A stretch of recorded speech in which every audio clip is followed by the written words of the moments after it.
Potřebujeme tvou pomoc. Čau, já jsem Lumča.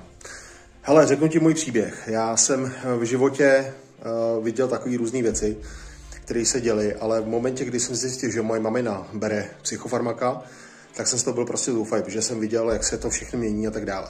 Nechci ti říkat celý příběh, mám ho popsaný velmi dobře na YouTube, je to polovina toho příběhu, ale co chci vypíchnout je, že vlastně my jako rodina jsme byli v pytli, já se nemohl dotahovat prostě věci, nemohl jsem být úspěšný, spadly mi zakázky z miliardy peněz a tak dále, protože furt seš vůči tyhle věci v útlaku.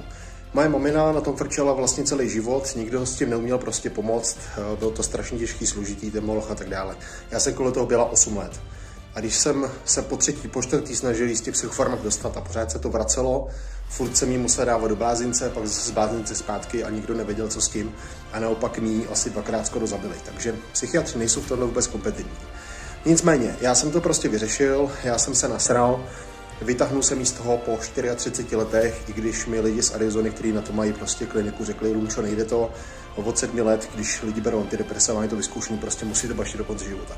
Mně se to povedlo, já jsem jí z toho po 34 letech skutečně dostal, prodloužil jsem jí život, byla téměř normální, jo, byly tam nějaké další vedlejší prostě věci jako rakovina a tak dále. Toto nechci úplně zmiňovat, ale to, co ti chci říct, je strašně důležité uvědomit si, že psychiatři vydělávají 8 bilionů amerických dolarů prostě ročně na tom, že šíří smrt. Oni nemají jediného vylečeného člověka. Ani jeden jediný není vylečený. Jsou to pouze závislí lidi, kteří otravují tebe a okolí. Takže lidi nemůžou uspět, protože jsou neustále pod tlakem, protože vlastně pořád řešíš ty věci. Já jsem byl opatrovník, já jsem to řešil soudně, měl jsem doma v baráku prostě soudkyně, kontrola a tak dále, takže jsem to prostě prošel i právně. A není sranda tohle vyřešit, protože v momentě, kdy je člověk psychiatricky léčený, tak má všude tu složku, nemůžeš pořádně u něj vyřešit spoustu jiných věcí. A není to fakt vtipný, jo? Je to hodně, ale hodně těžký. A to, co my jsme zažívali v rodině, já nechci, aby to lidi zažívali. Já jsem se prostě nasral, že to vyřeším.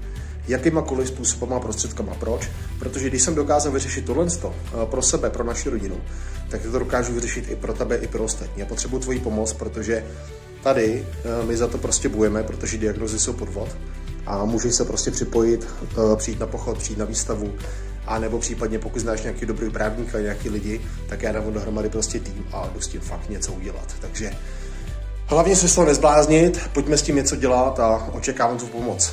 Čau.